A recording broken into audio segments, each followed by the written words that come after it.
জয় শ্রী রাধে, জয় শ্রী রাধে, জয় শ্রী রাধে। সমস্ত বৈষ্ণব ভক্তবৃন্দের চরণে আমার ভক্তিপূর্ণ প্রণাম নিবেদন করে আমি আজকে আরেকটি গল্প শোনাতে বসছি। গল্পটির কাহিনী হচ্ছে দেবরাজ ইন্দ্রের অহংকারের ফল। অহংকার এবং অভিশাপ এই দুটো জিনিসই খুব খারাপ। আমরা সবসময় সতর্ক থাকবো, আমাদের হৃদয়ে যেন কোনো অহংকার না আসে এবং আমরা কারো যেন অভিশাপ প্রাপ্ত না হই কারো দ্বারা।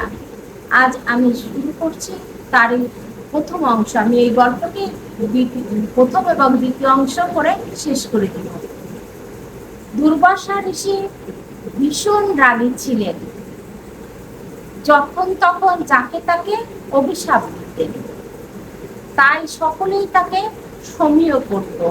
যারা খারাপ লোক তাদের কি করে মানুষ জানেন? সমীহ করে চলে। আর ভালো লোকরা সমীহ করে চলে। আর যারা মধ্য শ্রেণীর লোক তাদেরকে কেউ ভয়ও পায় না, সমীহ খুব কম করে। একটা মালা বিদ্যাধরীর হাতে নিয়ে যাচ্ছিল, একটি মালা। দুর্বাসা মুনি ওই মালার ফুলের সুগন্ধ অনুভব করেছিলেন এবং মালাটি বিদ্যাধরীর কাছে চেয়েছিলেন। বিদ্যাধরী ভীষণ সমস্যায় পড়লেন। কি করবেন? মালাটি দুর্বাসা মুনিকে দিবেন না দিবেন না? এখন তিনি কি করবেন? এই ঋষি এত রাগী, না দিলে আবার অভিশাপ দিবেন। অথচ এই শখের জিনিস দিতে বিদ্যাধরীর মোটেও ইচ্ছা হচ্ছিল না। অবশেষে দুর্বাসা মুনিকে বিদ্যাধরী মালাটি দিলেন। প্রথমে দুর্বাসা মুনি মালাটা নিয়ে নিজের গলায় পরলেন। গলায় পরার পর ভাবলেন, আমি ঋষি মানুষ, মালাটি পরবো না, আমি এটা আমার জটায় ধারণ করি। এবার জটায় ধারণ করে চলছিলেন। কিছুক্ষণ চলার পরে মহর্ষি দুর্বাসা মনের আনন্দে মালাটি নিয়ে কিছুক্ষণ চললেন। মালাটি গলায় পরে দেখেন বেশ সুন্দর দেখাচ্ছিল। পরে সেটি তার জটায় যখন দিলেন তখন তার কাছে ভালো লাগছিল না।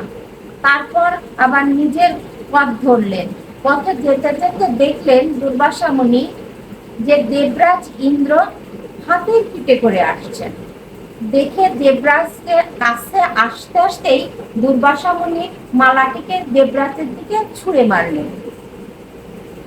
দেবরাজ সেই মালাটি হাতে নিয়ে কি করলেন? তার হাতির সুরের সাথে দিলেন। হাতি কি আর ওই সুগন্ধযুক্ত মালার মর্ম বোঝে বলেন? হাতি কি করলো? মালাটি সুর দিয়ে নিচে ফেললো এবং পদদলিত করে দিল, ধুলার সাথে পা দিয়ে পিষে দিল। দেবার পরে ইন্দ্র এবং তার হাতির এমন ব্যবহার দেখে দুর্বাসা অতীব ক্ষিপ্ত হলেন এবং রেগে গেলেন।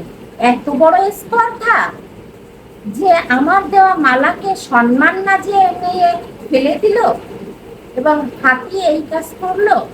তখন দুর্বাসা মুনি এমনি ইন্দ্রকে কি করলেন? অভিশাপ দিলেন। আমি হলাম দুর্বাসা, ত্রিভুবনে সবাই আমাকে সম্মান দেখায়, আর ইন্দ্র তুমি আমাকে অসম্মান করলে। দুর্বাসার অভিশাপ বাণী শুনে ইন্দ্র খুব ভয় পেয়ে গেলেন। প্রথমে দুর্বাসা অভিশাপ দিলেন, তোমার সর্বনাশ হবে, প্রথমবার বললেন। দ্বিতীয়বার বললেন, তুমি লক্ষ্মী ছাড়া হবে। এই বলে আমাকে সাধারণ ব্রাহ্মণ ভেবো না ইন্দ্র, এই দুটা অভিশাপ দিলেন। আমি হলাম দুর্বাসা, ত্রিভুবনের সবাই আমাকে সম্মান দেখায়, তুমি কি কিনা আমাকে অসম্মান করলে।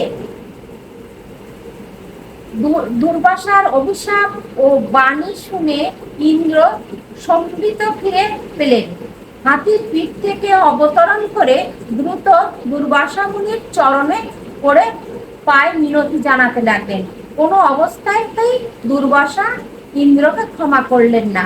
আজ এই পর্যন্তই। বাকি অংশ আমি পরবর্তী পর্বে শোনাবো। হরে কৃষ্ণ। বিশ্বের সকল প্রাণী সুখী হোক, সবাই ভালো থাকুন।